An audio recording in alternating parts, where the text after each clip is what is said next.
So yun, magandang hapon mga idol. Ngayon mga idol, may mga nagchat-chat sa atin kung marami daw tayong sisiw ngayon. Ngayon mga idol, wala pa tayong sisiw pero papasok na tayo sa breeding mga idol. Ito, ginagawa ko ngayon.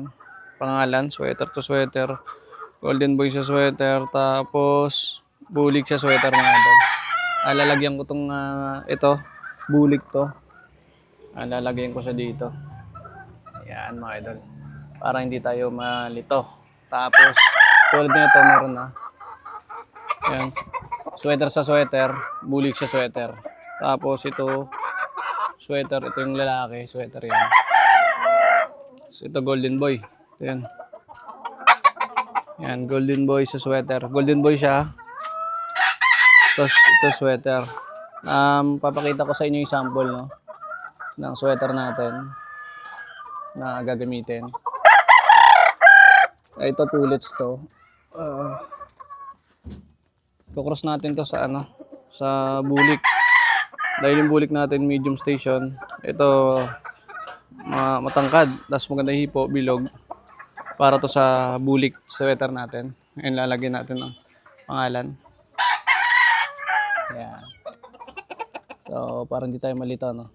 Yan, bulik sa sweater. Tapos tagay natin dito mga idol. Yan. Tapos papakita ko rin sa inyo mga idol yung sweater sa sweater na. So ito yung inahin. Bale, ang mangyayari dito mga idol, ibabalik natin siya sa anak niya. Yan. So straight breed. Sweater to sweater. Yan.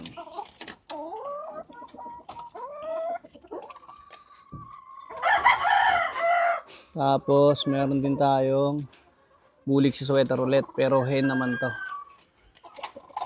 Hen. Yan, medyo malaking hen din. Yan. Mate sa bulik natin na medium. Yan. Yan mga idol. Yun mga idol, yung may gusto pala mga idol, limited lang siguro yung mabibigyan natin. Kasi kung makapag-produce tayo ng mga 50 na sisiw, hati tayo, 25 sa inyo, 25 din sa akin. So sa mga seryoso lang mga idol, yun yung mabibigyan talaga natin mga idol. Then bago lahat mga idol, pasok tayo sa breeding. Ito, hindi mawawala talaga lagi ito. Yung binigay ni Battlecock. Meron tayong Premoxil. Yung Premoxil, alam nyo na yan, flashing 2 days mga idol bago sa breeding. Tapos egg 1,000 para sa mga inahin. Dahil meron tong folic acid yung mga idol. Tapos nakakatulong talaga to sa para mas maganda yung shell. Then maging healthy yung mga inahin. Tapos meron din tayong Bitpin Pro powder. Pwede sa inahin, pwede rin sa mga stags na broadcock. Kasi stress sila during pag nagme-mate sila. So kailangan nila ng anti-stress mga idol. Kaya binibigyan natin to. So yun lang mga idol. Sa Battlecock, lagi kang lamang.